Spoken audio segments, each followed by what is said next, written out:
Alkyl halide আজকে আমাদের আলোচনার বিষয়।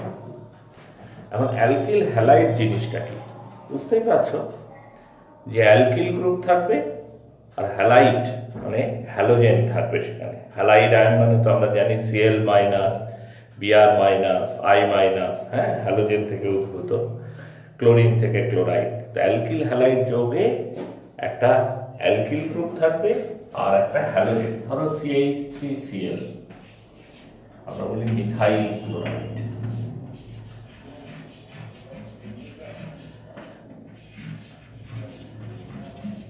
বা ধরো C2H5I, ethyl iodide.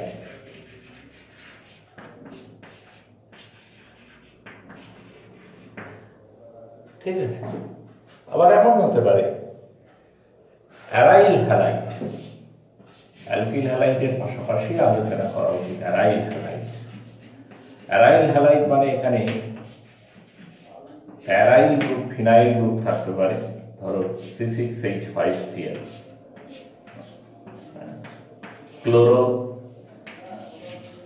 Chlorobenzene.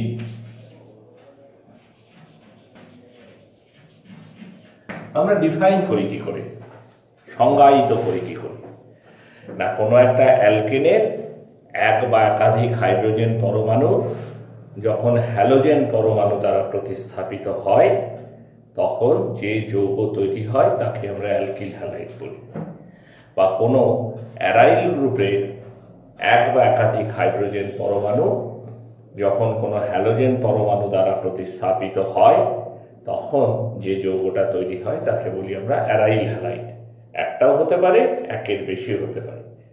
When one or more hydrogen atom of an alkene is replaced by one or more halogen atom, then the compound is called alkyl halide. Or one or more hydrogen atom of an aromatic hydrocarbon is replaced by halogen atom, then it is called aryl halide.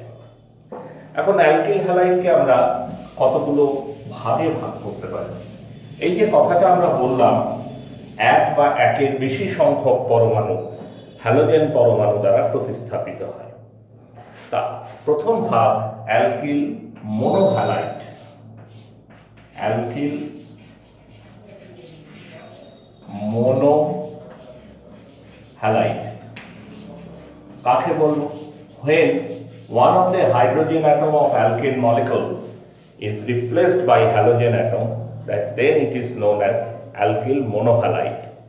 যখন অ্যালকেনের একটি মাত্র hydrogen পরমাণু alkyl group দ্বারা প্রতিস্থাপিত হবে, অ্যালকেনের কোনো একটি hydrogen পরমাণু হ্যালোজেন পরমাণু দ্বারা প্রতিস্থাপিত হবে, তাকে আমরা অ্যালকিল মোনোহ্যালাইড বলি। যেমন এই যে আমরা উদাহরণ দিয়েছিলাম CH3Cl, C2H5Br। CH3Cl কোথা থেকে? ধরো মিথেন নিয়েছিলেন, মিথেনের একটা হাইড্রোজেন রিপ্লেস করেছো কি দিয়ে? ক্লোরিন দিয়ে, তবেই তুমি মিথাইল ক্লোরাইড পেয়েছো।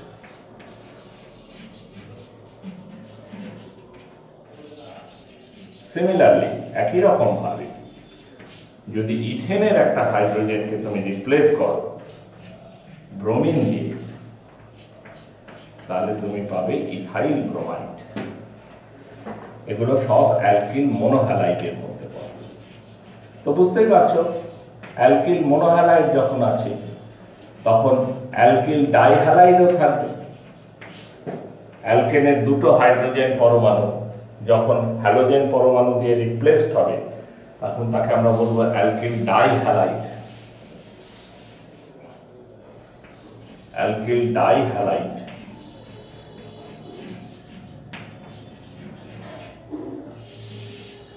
যেমন ধরো CH2Br, CH2Br, 1,2-dibromoethane, 1,2-dibromoethane। এটা কোন অ্যালকেন থেকে পেতে পারি আমরা? কেন CH3 মানে ইথেন থেকে আমরা এটা পেতে পারি। ইথেনের দুটো হাইড্রোজেন পরমাণুকে আমরা রিপ্লেস করেছি ব্রোমিন দিয়ে, ঠিক আছে। এমন হতে পারে এই যে ইথেনের দুটো হাইড্রোজেন রিপ্লেস করছি ব্রোমিন দিয়ে, এখানে আমরা দেখছি পাশাপাশি দুটো কার্বনে দুটো হাইড্রোজেন তারা ব্রোমিন দিয়ে প্রতিস্থাপিত হচ্ছে। এমনও হতে পারে যে দুটো হ্যালোজেন একই কার্বনের দুটো হাইড্রোজেনকে রিপ্লেস করছে, এরকম হতে পারে। তাকে বলবো 1,1 ডাইব্রোমো ইথেন। এটাকে কি বলবো? 1,1 ডাইব্রোমো ইথেন। দুটোকে অ্যালকিল ডাইহ্যালাইড বলা। When 2 hydrogen atom of an alkane molecule is replaced by halogen molecule, then alkyl dihalide is formed. এখন এই দুটো হাইড্রোজেন পাশাপাশি দুটো কার্বনের হতে পারে, তাহলে একরকম হবে 1,2 ডাইব্রোমো দেখালাম। দুটো হাইড্রোজেন এই সেম কার্বনের হতে পারে, সেখানে 1,1 ডাইব্রোমো ইথেন দেখানো হচ্ছে। তো এইটাকে আমরা বলি জেমিনাল কম্পাউন্ড। এই কথাটা আমি অ্যালকোহলের ক্ষেত্রেও বলেছি, তোমাদের স্মরণ থাকতে পারে, বলে জেম ডাইহ্যালাইড। একই কার্বনে যখন দুটো হ্যালোজেন থাকে তখন সেটাকে আমরা বলি জেম ডাইহ্যালাইড। মনে থাকবে কথাটা। আর যদি পাশাপাশি দুটো কার্বনের ক্ষেত্রে দুটো হ্যালোজেন আসে তখন তাকে বলে vicinal dihalide.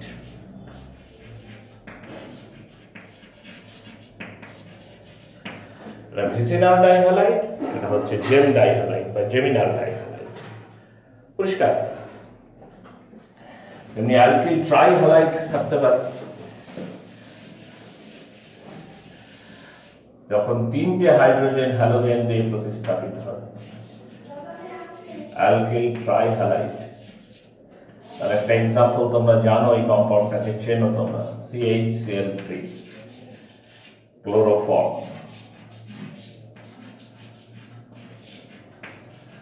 How do you get it?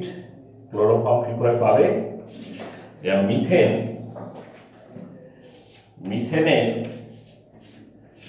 3টে হাইড্রোজেনকে সরিয়ে সেখানে যদি 3টে ক্লোরিন অ্যাড করা যায় তাহলে তুমি ক্লোরোফর্ম পাবে, অ্যালকিল ট্রাইহ্যালাইড। আর একটা কনসেপ্ট আছে, সেটা হচ্ছে অ্যালকিল পলিহ্যালাইড। মানে 3-এর বেশি হয়ে গেলেই তখন তাকে আমরা পলিহ্যালাইড করব, alkyl পলিহ্যালাইড।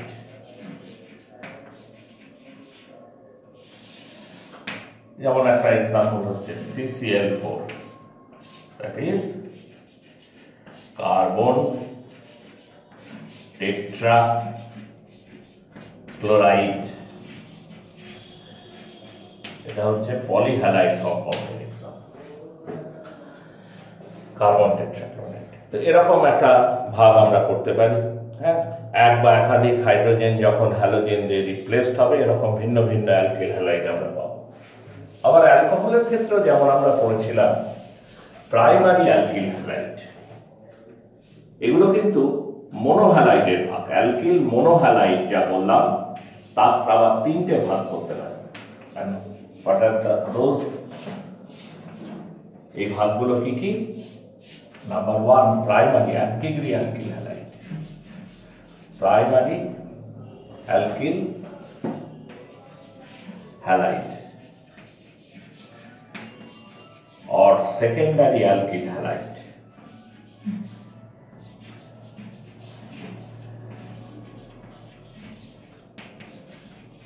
tertiary alkyl halide।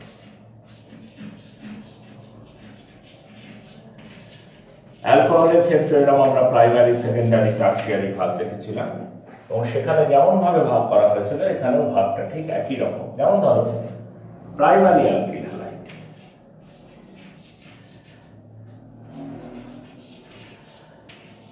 Primary alkyl halide মানে হচ্ছে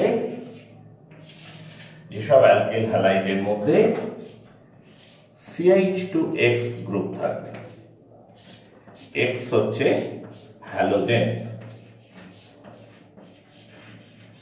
chlorine, fluorine, chlorine, bromine, iodine. যেমন ধরো CH3 CH2I, ethyl iodide. Ethyl iodide এখানে দেখো CH2X গ্রুপ আছে, এই গ্রুপটা আছে, তাহলে এটা প্রাইমারি অ্যালকিল হ্যালাইডের মধ্যেই পড়ে। অনেকে আবার মিথাইল হ্যালাইডগুলোকে নিয়ে আর একটা আলাদা ভাগ করেন, সেটাও বলে দিই। প্রাইমারি অ্যালকিল হ্যালাইডের বাইরে গিয়ে মিথাইল হ্যালাইডগুলোকে নিয়ে আর একটা ভাগ করেন। মিথাইল হ্যালাইড আর কিছু না,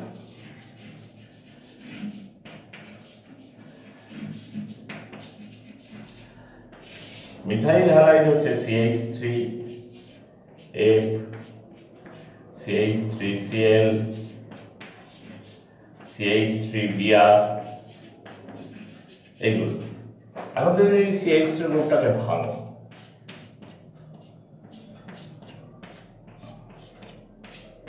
ধরো CH3Br, এখানেও তুমি CH2Br এর অস্তিত্ব পাবে। তোমার হিসাব মতো CH2X এর সাথে মিলছে, তাহলে তুমি এটাকেও প্রাইমারির মধ্যে বলতে পারো, তবে আলাদা করে একটা ভাগ করা হয় methyl halide. Methyl halide primary alkyl halide. Similarly secondary alkyl halide means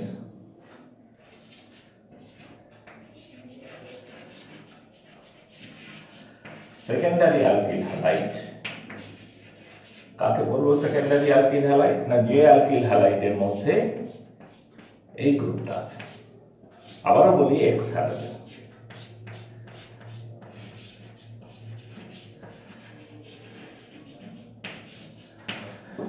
যে অ্যালকিল হ্যালাইডের মধ্যে CHX গ্রুপ আছে, যেখানে এক্সটা কিনা halogen atom.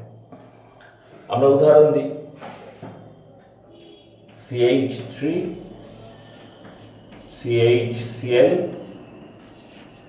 CH3, 2-chloropropane, 2-chloropropane।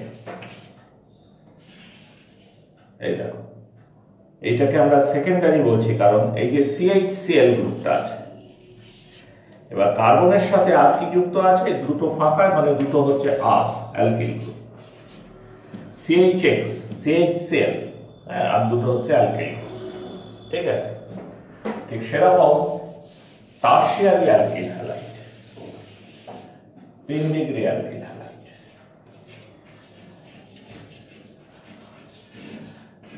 3 degree alkyl halide. 3 degree alkyl হ্যালাইডে কি থাকবে? অর্থাৎ হ্যালোজেনটা যে কার্বনের সাথে যুক্ত থাকবে তার সাথে একটাও হাইড্রোজেন থাকবে না। There is no hydrogen atom attached to carbon atom which contain halogen atom. There is no hydrogen atom attached to carbon atom which contain halogen atom. তাহলে টারশিয়ারি অ্যালকিল হ্যালাইড। উদাহরণ নাও,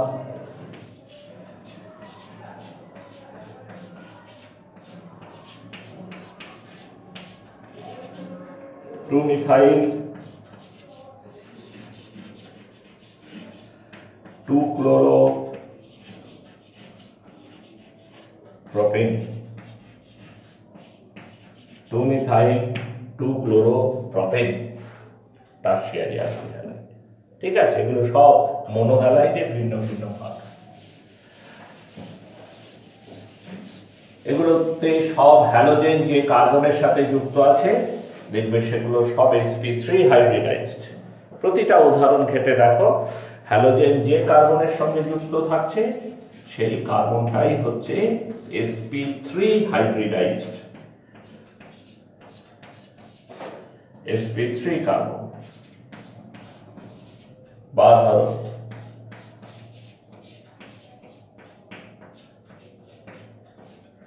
এইখানে হ্যালোজেন যুক্ত আছে এই কার্বনটার সাথে, sp3 carbon.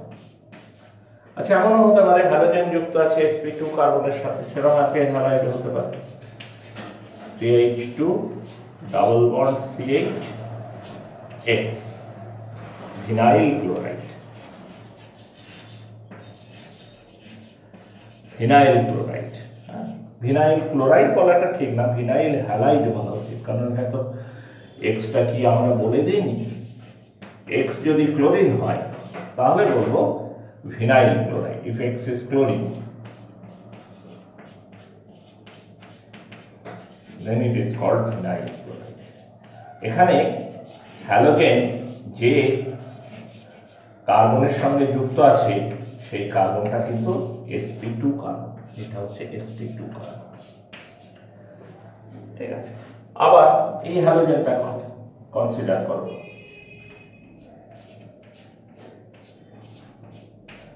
ধরো এখানে Cl আছে, তাহলে Cl যুক্ত আছে যে কার্বনের সাথে এটা কিন্তু sp3 হাইব্রিডাইজড, ঠিক আছে। অ্যারাইল হ্যালাইডের মধ্যে একটা উদাহরণ নিই,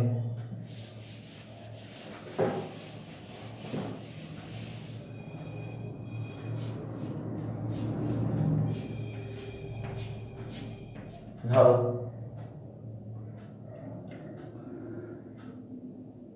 সি, এটা তো ক্লোরিন ডাইরেক্ট যুক্ত আছে রিংয়ের সাথে, আমরা বললাম ক্লোরোবেনজিন, ক্লোরোবেনজিন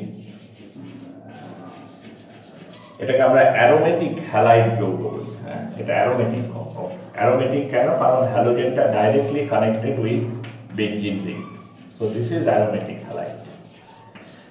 এটাই যদি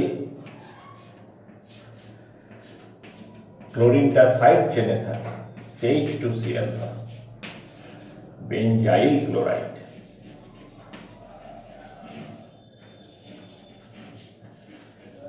এখানে ক্লোরিন কিন্তু ডাইরেক্ট অ্যারোমেটিক রিং এর সাথে যুক্ত নেই, আছে সাইড চেনে, সেজন্য এটা অ্যালিফ্যাটিক হ্যালাইডের মতো আচরণ করবে। এটা আর এটা কিন্তু এক জিনিস নয়, আমি পরে দেখাবো তোমাদের। এই ক্লোরিনটাকে ইজিলি রিপ্লেসড করা যায়, কিন্তু এই সরি উল্টো বলছি, এই ক্লোরিনটাকে রিপ্লেস করা যায় না। একে যদি তুমি AgNO3 দাও, নো রিয়াকশন, কোনো বিক্রিয়াই হবে না,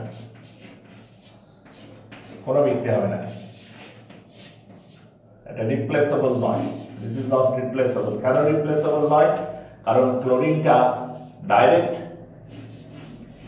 রিপ্লেসেবল নয়, নন রিপ্লেসেবল। ক্লোরিনটা ডাইরেক্ট বেনজিন রিং এর সাথে কানেক্টেড থাকায় এখানে একটা রেজোনেন্স হয়, এই CCl বন্ডটা পার্শিয়াল ডাবল বন্ড ক্যারেক্টার পায়। এটা কিন্তু তা না, এটাতে তুমি AgNO3 দাও, দেখবে AgCl এর প্রেসিপিটেট পড়ে যাচ্ছে along with benzyl nitrate। তার মানে এই ক্লোরিনটা সাইড চেনে থাকা ক্লোরিনটা রিপ্লেসড হলো, হোয়াইট প্রেসিপিটেট পড়ে না, সাদা অধক্ষেপ পড়ে, ঠিক আছে। তাহলে এই দুটো ক্লোরিনের নেচার কিন্তু আলাদা আলাদা। এটা একটা বেনজিন রিং থাকা সত্ত্বেও এটা অ্যালিফ্যাটিক হ্যালাইড, এটা কিন্তু অ্যারোমেটিক হ্যালাইডের মতো আচরণ করে। অ্যালকিল হ্যালাইড ক্লাস আমরা শুরু করলাম, তোমরা ফলো করো। এর পরের দিন আমরা অ্যালকিল হ্যালাইডের প্রিপারেশন, কেমন করে অ্যালকিল হ্যালাইড তৈরি করে তাই নিয়ে আলোচনা করব। হ্যাঁ, আজকে এইটুকু।